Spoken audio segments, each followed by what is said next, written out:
আজকে চলে এসেছিলাম গড়িয়াহাটের এক ফেমাস লস্যির দোকানে।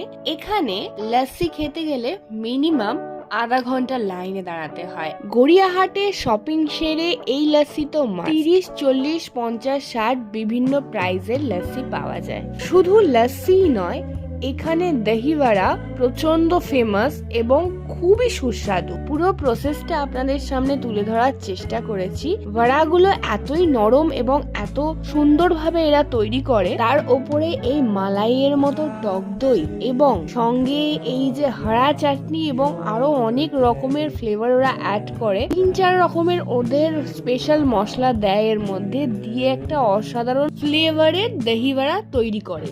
এই দহিবড়াটা মুখে দেওয়া মাত্র বিভিন্ন রকমের ফ্লেভার একসাথে মুখের মধ্যে যেন ব্লাস্ট করে। একদমটাই বাড়িয়ে বলছি না, আপনারা ট্রাই করতে পারেন। আজ এই পর্যন্ত, টাটা।